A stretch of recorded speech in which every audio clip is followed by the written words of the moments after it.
Good morning, good afternoon, good evening, and good night. I want you to know, dear listener, that speaking with you is one of the greatest joys that I've ever experienced in my life.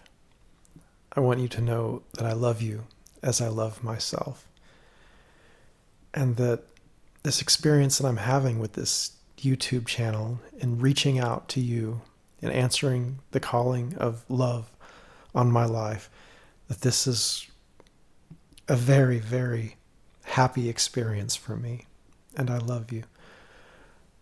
I wanted to take some time and talk about my experience with the Eckhart Tolle book. I don't know how to pronounce his last name sometimes. I hear Tolle and Tolle, but anyway, you know what I mean. You can help me in the comments section, please. What does he call himself? I've never heard him. Anyway, I wanted to share with you my experience with his book, The Power of Now. The first sentence in that book says something to the effect of, I don't think of the past much. I don't have much use for it. And that stuck with me as an opening line of a book. But he does share his experience with us in saying that at one point he said to himself, I can't live with myself. And then he wondered, who is this self that he cannot live with? And who is the self that cannot live with the self? So in that point, there was a great questioning. And I think this is the universal experience.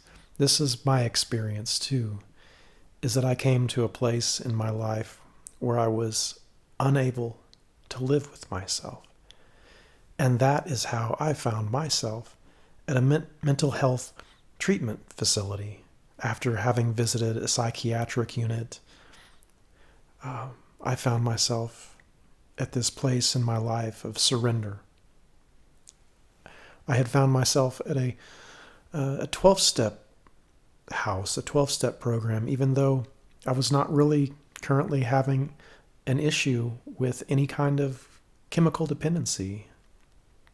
I was not having a direct experience of, putting things in my body that were hurting me. That was not what was going on. But somehow I ended up at a 12-step program. Step 1 says that, I admit that my life has become unmanageable, and that's exactly what had happened. I'd found myself powerless over my addiction to self, is how I have come to understand it. That we are so often addicted to self. That's what the real addiction is. And that's honestly what the 12-step program says, is that it says that alcohol is not really the problem. It's just a symptom of our addiction to self, or our selfishness and self-centeredness, is how the book states it. So I came to this place in my life where I found my life to be unmanageable, and I was addicted to this story of me. I woke up one morning unable to stop crying, unable to go to work. So I just took myself to the emergency room, and that's how I ended up at this mental health treatment facility. And that's how I ended up with the book, The Power of Now, in my hands. What that book did for me is it helped me to see that my meditative practice that I had been doing for some years now had not been in vain. It also helped me to see that my mystical practice of many years ago had not been in vain. What the Power of Now did for me is it brought together my meditative practice and my practice of mysticism.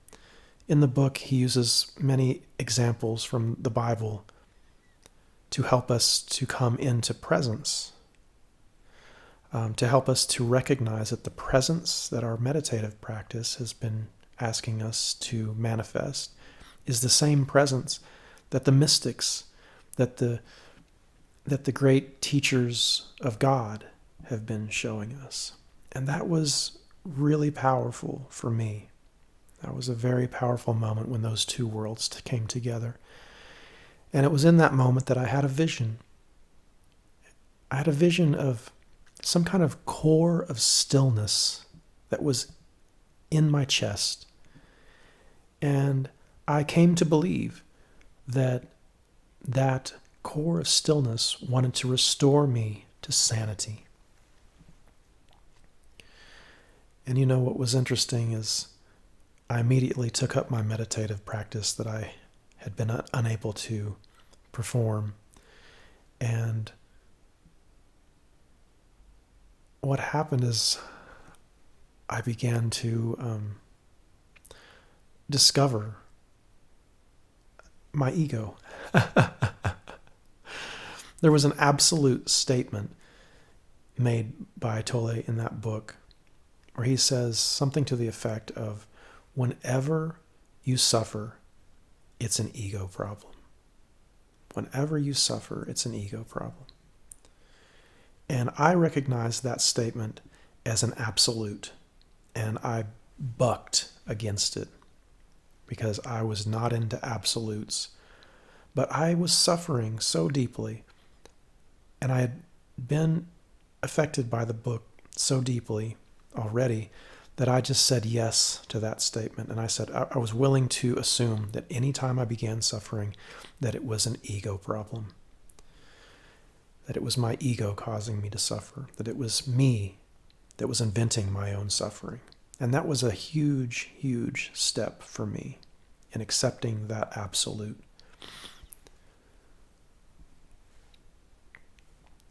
There was another thing, one of my take-homes from the book.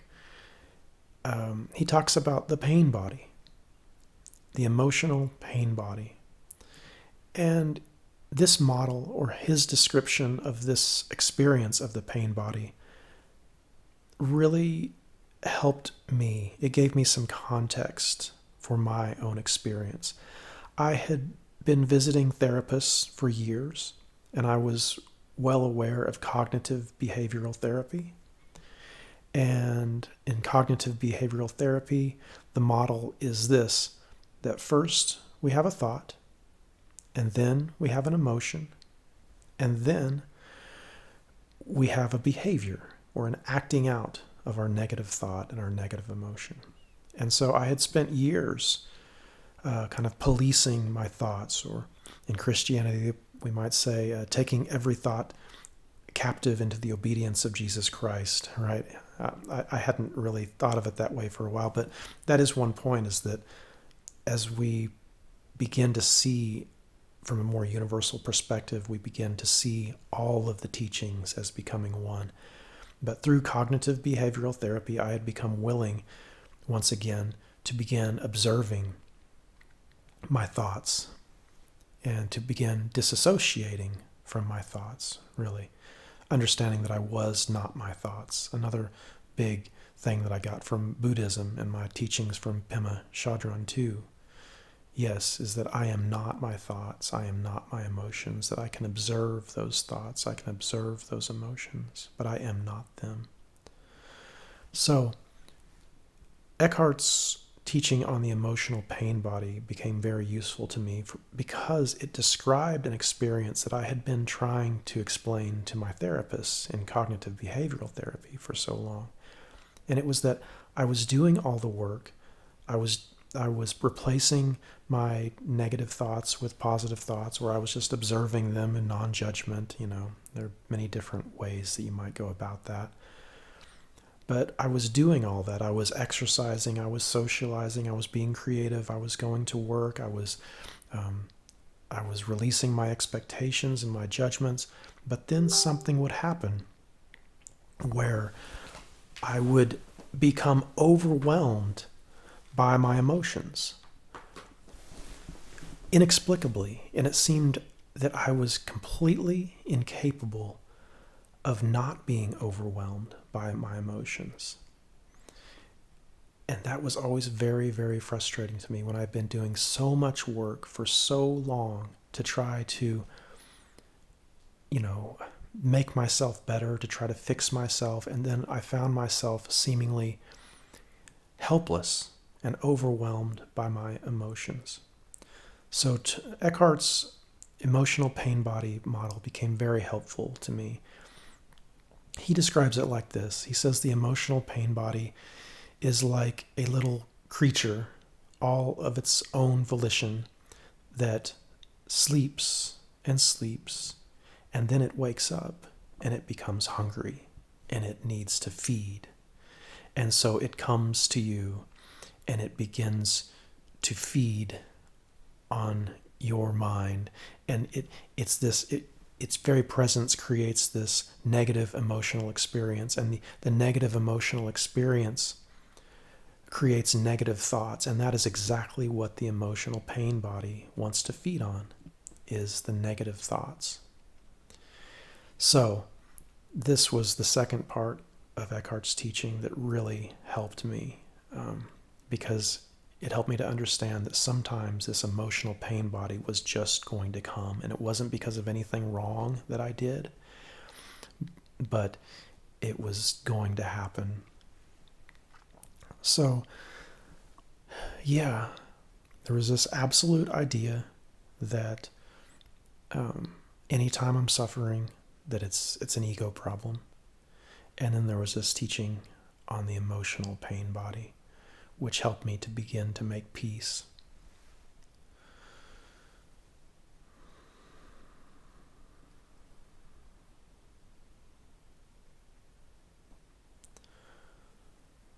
It was in this way that the power of now helped me.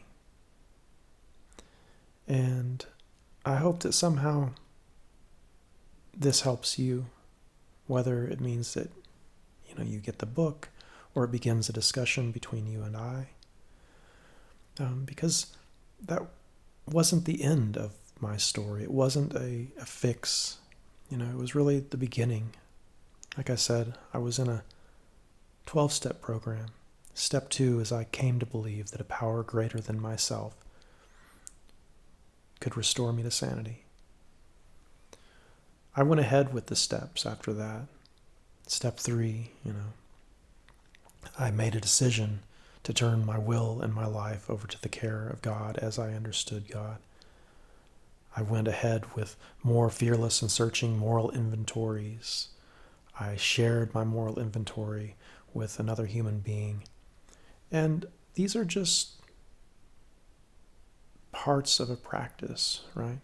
I think that those of us who suffer, we seek healing. We seek and we seek and we seek. The suffering one seeks healing. There is that part of our ego, right, who is the suffering one, who will even seek healing. At some point, we come to realize that we are not that one who suffers. You are not that one who suffers. And this is the point of all the teachings, is that you are not that ego. You are not that emotional pain body. You are not your negative thoughts. You are not your negative emotions. Those are not who you are. You are the one. You are the one who forgives all of that. I know you, my dear listener. I know who you are as I know who I am. And that is why you're listening today, because something in my voice resounds with you. There's only one teacher. That is the teacher within. The kingdom of heaven is within. The presence of God is within. The I am, the isness, the suchness. There is no separation. This is the one problem. We thought we were alone. There's an illusion of separate self, but we are not separate. And this is the good news that I bring you today. You are not alone, and you are not this one who seems to be suffering so deeply.